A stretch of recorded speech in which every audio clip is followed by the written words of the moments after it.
सभी दर्शकों को मेरा एक बार फिर नमस्कार। और आज मैं वृंदावन धाम में हूँ, क्योंकि मैंने एक अभी प्रोग्राम शुरू किया और एक आदर्श व्यक्ति जिनसे मेरी मुलाकात हुई और गौ सेवा के लिए गौ सेवा प्रकल्प वो पूरे हिंदुस्तान पूरी दुनिया में चला रहे हैं।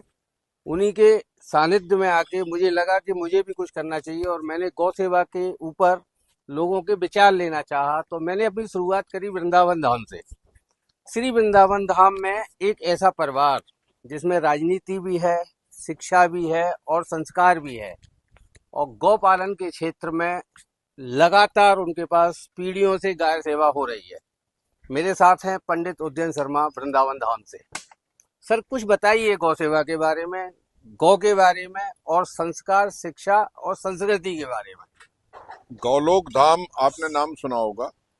गौलोक धाम वृंदावन का असली स्वरूप है। कहते हैं जो वैकुंठ से भी ऊपर है गौलोक धाम, उसका अवतरण वृंदावन के रूप में हुआ जब श्री कृष्ण का अवतार हुआ। उस लोक में एक देवी तपस्या कर रही थी, तो एक गाय ने उनको देख के, सुरभि नाम की जो आदि गऊ है, उसने उनको देख के तपस्या की। तो देवी तो किसी कामना से तपस्या कर रही थी, वरदान प्राप्त करने के लिए, लेकिन वो गाय ने देखा उन देवी को, तो वो देवी बहुत अच्छी लगी गाय को।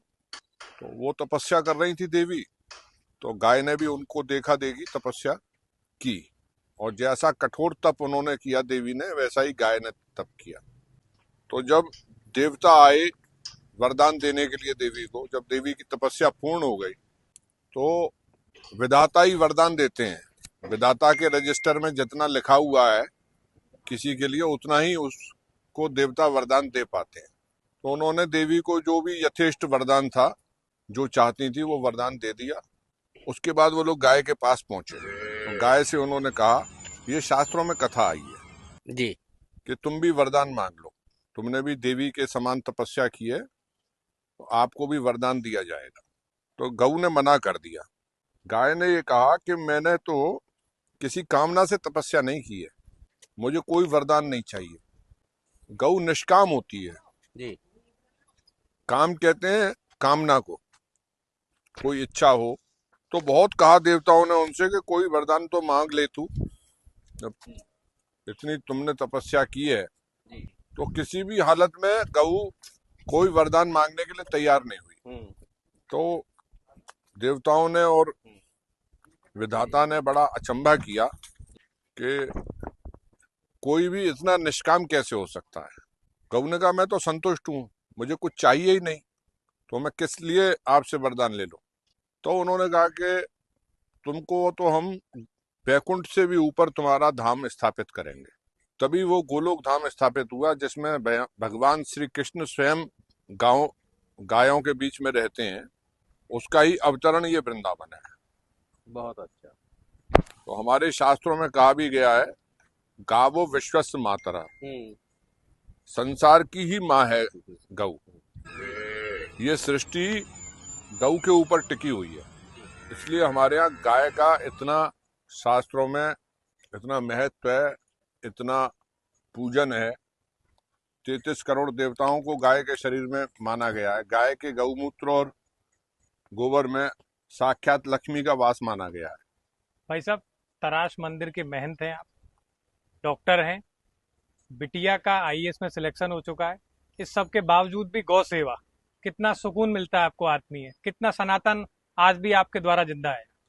देखिए, ये मंदिर, ये प्रॉपर्टी जी ये गऊ की ही है और श्री कृष्ण की है। जी।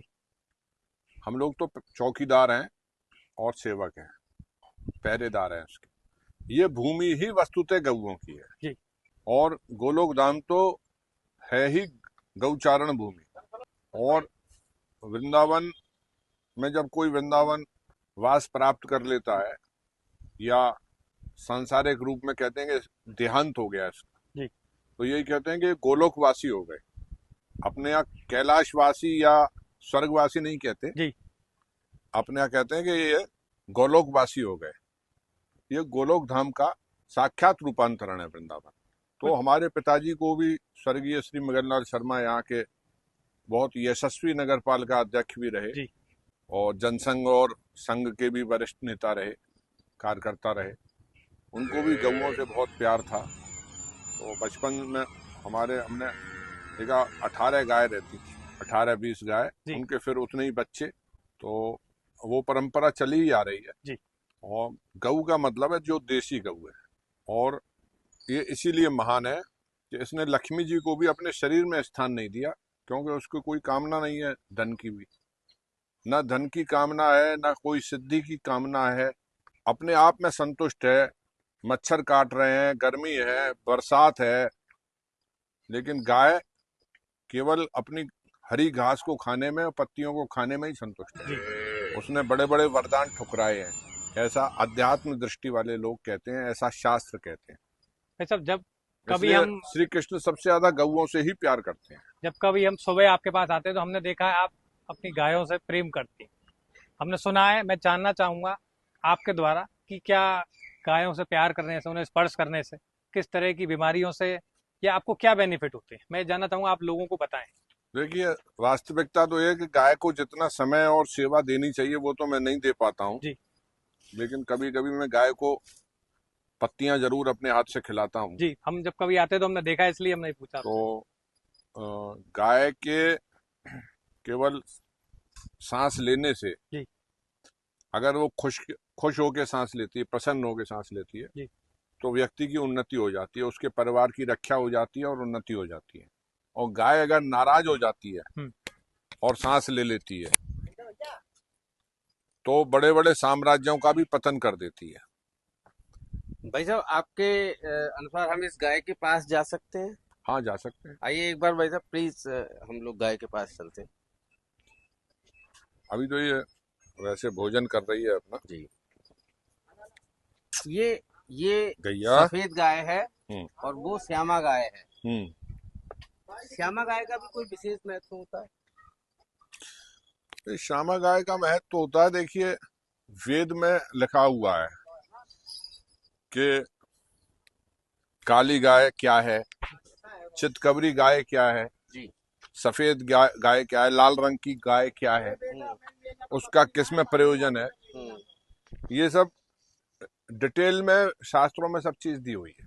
एक बहुत दिनों से एक क्वेश्चन मेरे दिमाग में प्रश्न घूमता रहता है, जी और आपने भी अभी वर्णन किया जी।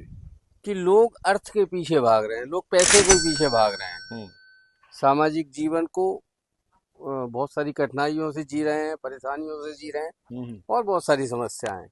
लक्ष्मी का वास गौ में कहाँ पे होता है? लोग लक्ष्मी को प्राप्त करने के लिए गाय सेवा का कितना महत्व आप समझते हो? ऐसा है कि एक बार भगवान श्री कृष्ण लक्ष्मी जी से नाराज हो गए, जी तो उन्होंने अपने यहाँ से उनको निकाल दिया। जी। तो लक्ष्मी जी तो जगत जननी है, और शास्त्रों में ये नीति लिखी हुई है कि अगर मालिक नाराज हो जाए जी तो मालिक के दुश्मन के पास नहीं जाना चाहिए, जी। मालिक के दोस्त के पास, जिसको मालिक बहुत प्यार करता हो, उसके पास जाना चाहिए। तो लक्ष्मी जी ने बड़ा दुखी होकर विचार किया कि श्री कृष्ण का कौन प्रिय है जिसके पास जाने से वापस मैं उनकी प्रियता प्राप्त कर लूं, मुझको भी प्यार करने लगे। सबसे ज्यादा प्यार किसको करते हैं? श्री कृष्ण। तो उन्होंने निश्चय किया कि गऊ से ज्यादा प्यार किसी को नहीं करते। तो गऊओं के बीच में लक्ष्मी जी गईं। तो गऊओं को बड़ी प्रसन्नता हुई, उन्होंने देखा कि बड़ी सुंदर कोई महिला देवी आई हैं। तो गऊओं ने उनसे पूछा, आप कौन हो? तो उन्होंने कहा, हम लक्ष्मी हैं, मैं लक्ष्मी हूँ। तो क्या चाहती हो? तो उन्होंने कहा कि अपने शरीर में मेरे को कोई स्थान दे दीजिए। तो गऊओं ने कहा, हमें कोई लक्ष्मी की आवश्यकता नहीं है, धन की आवश्यकता नहीं है। बहुत जब विनती की लक्ष्मी जी ने, क्योंकि उनको श्री कृष्ण के प्रिय होने का और कोई तरीका नजर नहीं आ रहा था गऊओं के समीप के अलावा। तो गऊओं ने आपस में सलाह की। उन्होंने कहा, देखिए हमें आपसे कोई प्रयोजन तो नहीं है, हम तो इस घास की हरी पत्तियों में ही संतुष्ट हैं, लेकिन अगर आप चाहती हैं कि हमारे पास रहें तो आप हमारे गोबर में और गौमूत्र में रह लेंगी। तो लक्ष्मी जी बहुत ही सहर्ष तैयार हो गए, प्रसन्नता से तैयार हो गए। तब से लक्ष्मी जी का वास गोबर में और गौमूत्र में माना जाता है। और आप देखें, जो हमारे गौपालक समाज हैं, जैसे किसान हैं, गुर्जर समाज के भाई हैं, और जो भी गौपालक जातियां हैं, आज उनके यहाँ इतनी समृद्धि है कि उनके यहाँ गायों का चारा भी मर्सिडीज जैसी गाड़ियों में कट के आ रहा है। जी। तो ये गौ का ही महत्व है। महत्व है। गाय के पैर की ठोकर में लक्ष्मी है, हम्म। गाय के गोबर में लक्ष्मी है। आप लोगों से क्या संदेश देना चाहोगे गाय के प्रति? हम लोग जो गायों को लेके जो हमने एक प्रायोजन अपना बनाया है, 11,000 इंटरव्यू, हम लोगों के विचार लेना चाह रहे हैं और घर घर जाएंगे, जो भी लोग गाय पालते हैं। हमारी टीम से आप क्या कहना चाहोगे? मैं आपकी टीम से यही कहना चाहता हूं कि इस देश में गांवों में गरीब आदमी भी गाय पालते हैं, लेकिन जो तथाकथित धनी लोग हैं उनको गाय की महिमा का सबको इतना एहसास नहीं है। युधिष्ठिर में जब यज्ञ से पूछा था, यज्ञ के द्वारा पूछा गया था युधिष्ठिर से कि युधिष्ठिर ये बताओ कि धनियों के करने के योग्य क्या काम है इस दुनिया में, तो युधिष्ठिर ने यही जवाब दिया था कि गौ पालन। बहुत अच्छा। अगर धनी लोग गौ पालन कर लें तो वो और भी धनी हो जाएंगे, जैसा वो चाहते हैं कि हम अंबानी के समान हो जाएं या हम बड़े अपने से बड़े धनियों के समान हो जाएं। गरीब को इतनी स्पर्धा नहीं रहती है जो अमीर को रहती है कि मुझसे अमीर कोई क्यों।